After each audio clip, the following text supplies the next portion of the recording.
பருப்பெல்லாம் போகிற மாதிரி கழுகணும். மசாலாலாம் இல்லையா அதை டீ கொட்டி. இன்றைக்கி மீன் குழம்பு தான் வைக்க போகிறோம். பாறை மீனும் கட்லாவும் வாங்கினது கழுகி வச்சாச்சு. குழம்புக்கு தேவையான மசாலாலாம் அரைச்சி வச்சாச்சு. இதில் என்னென்ன இருக்குன்னா வெங்காயம், பூண்டு, கருவேப்பிலை, அப்புறம் தக்காளி போட்டு நல்லா வதக்கி மீன் மசாலா போட்டு நல்லா பெரட்டி எடுத்து தேங்காய் மட்டும் தனியாக வறுத்து அரைச்சி வச்சுருக்கேன். இன்னும் இதுதான் அரைக்கணும். இப்போ மீன் குழம்பு ஒவ்வொன்று ஸ்டெப் பை ஸ்டெப்பாக எப்படி செய்யணுங்கிறத சொல்கிறேன். நாங்கள் வீடியோக்குள்ளே போகலாம்.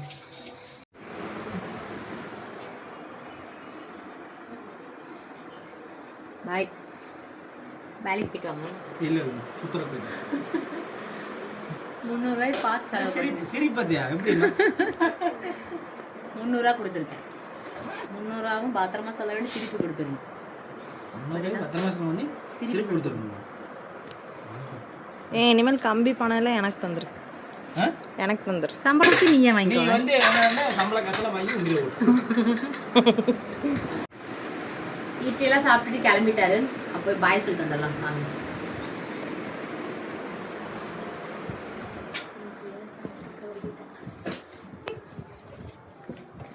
பாய்ங்க. நான் பாய் சொல்ல தான் வந்தேன். எங்களுக்கு பாய் சொல்லு. பாய்ங்க. ஆள் சேர்ந்துட்டாங்களா மாமா? ஆள் சேர்ந்துட்டாங்களா? ஓ சின்ன பையன். எங்க அண்ணன் வேலைக்கு போறான். அங்க ஜூம் பண்ணு.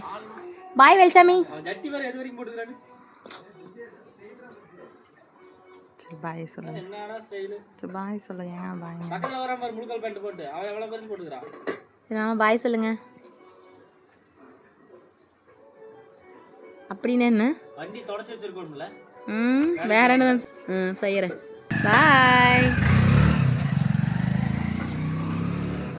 அவரு வேலைக்கு கிளம்பிட்டாரு. மதியத்துக்கு தான் மீன் குழம்பு செய்ய போகிறோம். மீன் குழம்பு அவரே வேலைக்கு போயிட்டாரு. மீன் குழம்பு யாருக்காக செய்கிறீங்கன்னு நினைக்கலாம். அதுக்கு காரணம் வந்து எங்கள் வீட்டுக்கு கொழுதினாரும் அவங்க ஒய்ஃபும் வந்திருக்காங்க. அவங்களுக்காக தான் சமைச்சிட்ருக்கேன். சமைக்க ரெடி ஆகலாமா? போட்டு நல்லா அரைச்சிக்கலாம்.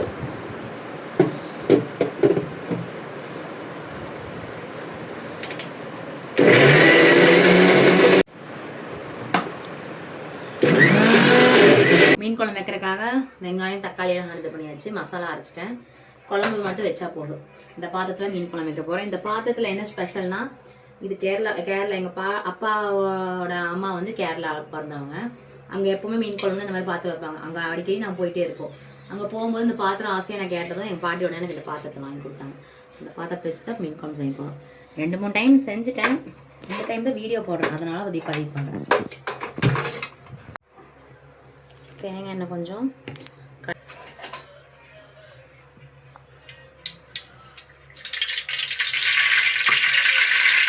வெந்தயம் போட்டுக்கலாம்.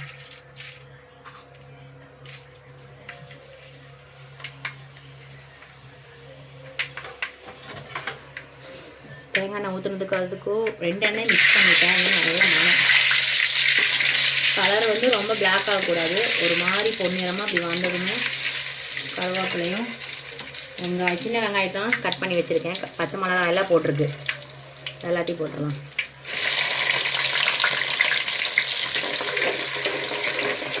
எண்ணெய் வந்து இப்படி கொஞ்சம் மீன் குழம்புக்கு இந்த வெங்காயத்தை கருவேப்பிலை இதெல்லாம் விட கொஞ்சமாக ஜாஸ்தியாகவே இருக்கணும்.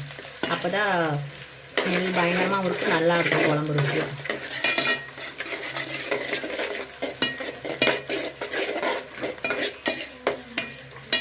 நான் எப்போ மீன் குழம்பு வச்சாலும் இந்த மெத்தேடில் தான் செய்வேன். இந்த மெத்தேட் நல்லா வணங்கினதுமே என்ன பண்ணுவேன், மசாலா ஊற்றி புளி தண்ணி ஊற்றி மீன் போட்டுருவேன். எக்ஸ்ட்ரா இன்றைக்கே தக்காளி யூஸ் பண்ணுறேன்னா எங்கள் அண்ணி அவங்க இந்த மாதிரி ஒரு டைம் செஞ்சாங்க வீட்டில். நல்லா இருந்துச்சு. இந்த எப்படிக்கா செய்யணும்னா, அரைக்கும் போதும் தக்காளி போடுவாங்களாம். வணக்கி செஞ்சதுக்கப்புறம் அதை தக்காளி பேஸ்ட் மாதிரி செஞ்சு அதில் மிளகாய் தூள்லாம் போட்டு செய்வேன்னு சொன்னாங்க. சரி, அந்த டேஸ்ட் நல்லா பிடிச்சிருந்துச்சு. இன்றைக்கி நம்ம அதை ட்ரை பண்ணலாம் அப்படின்னு அந்த மாடலில் செய்கிறேன்.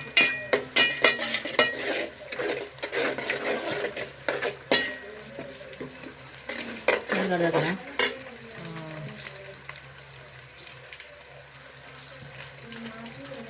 போடணும். சரி சரி.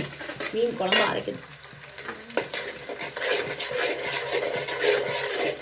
இஞ்சி பூண்டு பேஸ்ட்,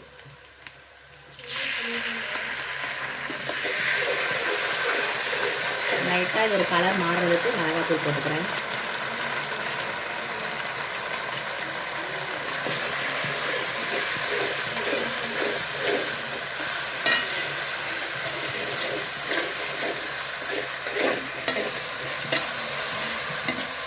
இதோட பச்சை வாசம் நல்லா போகணும். இந்த மாதிரி நல்லா வணக்கிக்கணும்.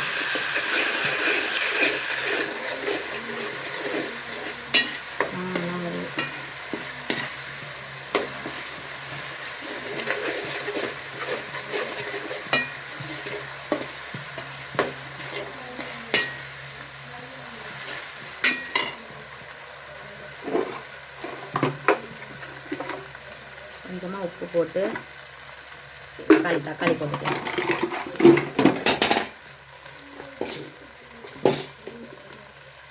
தக்காளி போடுறேன். ஒரு 10 நிமிஷம் மூடி வச்சுன்னா அந்த ஹீட்டுக்கு நல்லா குக் ஆகிக்கும். மசாலாவில் வந்துட்டு மசாலா ஊற்றுறதுனால மீன் போட்டுருவேன். நல்லா கொதிச்சு எண்ணெய் பிரிஞ்சு ஆஃப் பண்ணிடுவேன். சிலர் வந்துட்டு மீன் கொதிச்சதுக்கப்புறம் தான் மீன் போடுவாங்க. நான் வந்துட்டு எங்கள் பாட்டி அவங்க மசாலா பச்சையாக இருக்கும்போது மீனை போட்டுடணும். அப்போ தான் அந்த மீனோட டேஸ்ட் வந்து உள்ளே இறங்கும்னு சொல்லியிருக்காங்க. அதனால் நான் அப்போவே போட்டுருவேன். பேஸ்டாட் நல்லாவே இதாக குக் ஆயிடுச்சு. இனி புளி தண்ணி ஊற்றலாம்.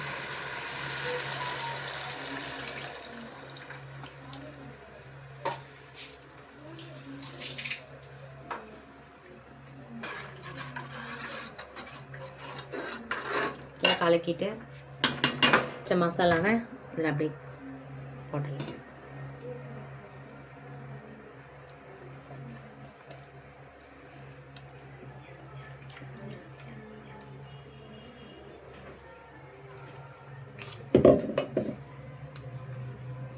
இந்த டேஸ்ட் மீன் குழம்பு எந்த டேஸ்ட்டில் வருதுன்னு தெரில. வரும் பார்த்தீங்களா, கடையில் வைக்கிற சால்னா மாதிரி எண்ணெயெல்லாம்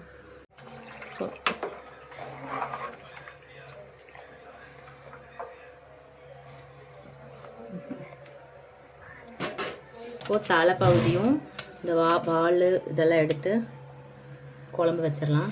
மீதி பீஸெல்லாம் பொரிக்கிறதுக்கு. இந்த குழம்பு ரெடியாகி வர்றதுக்குள்ளே நம்ம வந்து பொரிக்கிறதுக்கான இதெல்லாம் செஞ்சிடலாம்.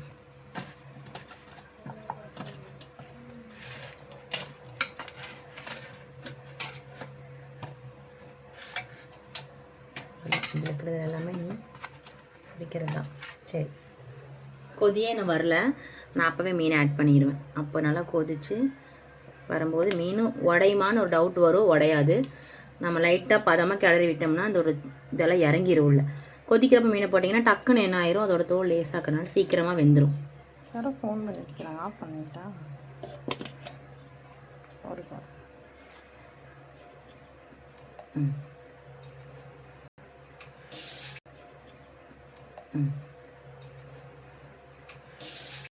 மீன் நல்லாவே கொதிக்குது. எதனால் நான் நல்லா வருங்க, மீன் ஒன்று கூட உடையில. ஏன்னா நம்ம சிம்மில் வச்சு வேக வைக்கணும். சிம்மில் வச்சு வேக வைக்கும்போது மீன் நல்லா வேகும். இன்னொன்று அது பீஸும் உடையாது. இங்கே பாருங்க, எடுத்தே காட்டுற பீஸ் எதுவுமே உடையல.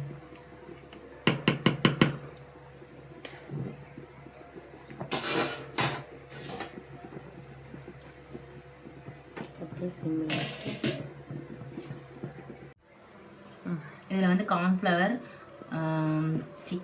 மீன் மசாலா, அப்புறம் பொரிக்கிறது கொஞ்சம், இஞ்சி பூண்டு, உப்பு கொஞ்சம் எல்லாம் போட்டு வச்சு இஞ்சி பூண்டெல்லாம் போட்டு நல்லா இப்படி கலர் கொஞ்சம் லைட்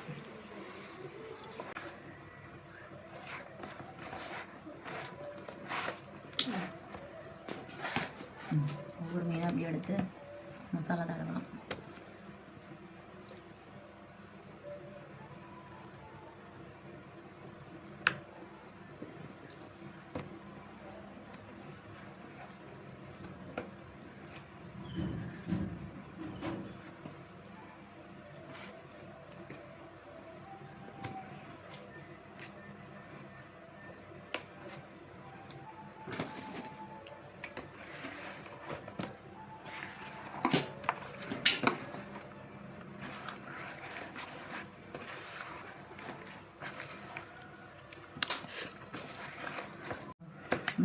மீனுக்கு வலிக்காத மாதிரி அழுத்தி விட்டு நல்லா கசிஞ்சிக்கலாம்.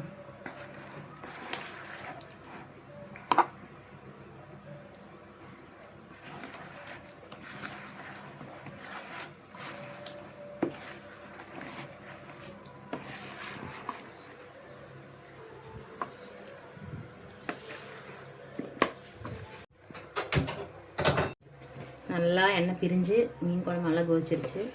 கொதி வந்த மீனெல்லாம் பார்க்கலாம் உடஞ்சிருக்கா. நீங்கள் பாருங்கள், நான் எப்படி பீஸ் போட்டனோ பீஸ் அதே மாதிரி தான் இருக்குது, எதுவுமே உடையல. நம்ம வந்து என்றைக்குமே ஸ்பீடாக வச்சு அந்த குழம்பை வந்து கொதிக்க வைக்கக்கூடாது, சிம்மில் வச்சு தான் கொதிக்க வைக்கணும். அப்படிங்கும்போது அதோட டேஸ்ட்டும் கொதிக்க கொதிக்க அந்த சாறுன்னு சொல்லுவாங்கள்ல, இப்போ நம்ம எப்படி உப்பு கறியெல்லாம் வேக வைக்கிறோம் அந்த மாதிரி இதோட மீனுக்கும் உப்பு சாறு இருக்குது. அது மாதிரி அதோட சாரெல்லாம் உள்ளே இறங்கும், குழம்புக்கு ருசியாக இருக்கும். இன்னும் நாளைக்கு இந்த குழம்பு நல்லா சூடு பண்ணி சாப்பிடும்போது டேஸ்ட் நல்லாயிருக்கும். பாருங்க, எந்த மீனுமே உடையில. நான் எடுத்தே காட்டுறேன். எந்த மீனுமே உடஞ்சிருக்காது. அவ்வளோதான், இந்த மீன் குழம்பு இறக்கிடலாம்.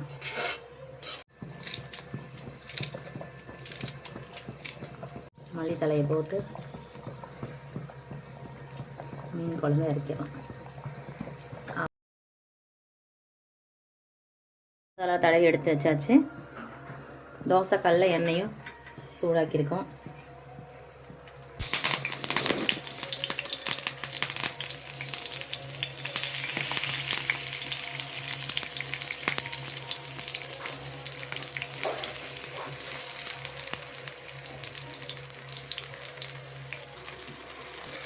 ரோஸ்ட் ஆகுது, அப்படியே கொஞ்சம் கொஞ்சமாக திருப்பி போகலாம்.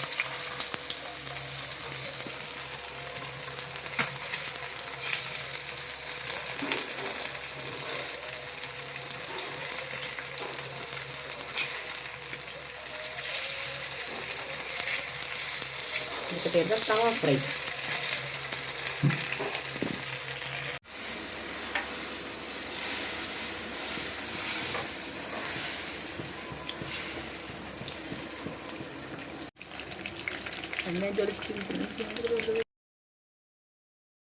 வந்து பாருங்க, மீன் குழம்பு, பொரிச்ச மீன், ஆம்லேட்டு, சாப்பாடு எல்லாம் ரெடி ஆயிடுச்சு. நம்ம அவங்கள சாப்பாடு கொடுக்கலாம். நல்லா இருக்கா? கோயிலுக்கு குளிச்சுட்டு நல்லா இருக்கா சாப்பாடு?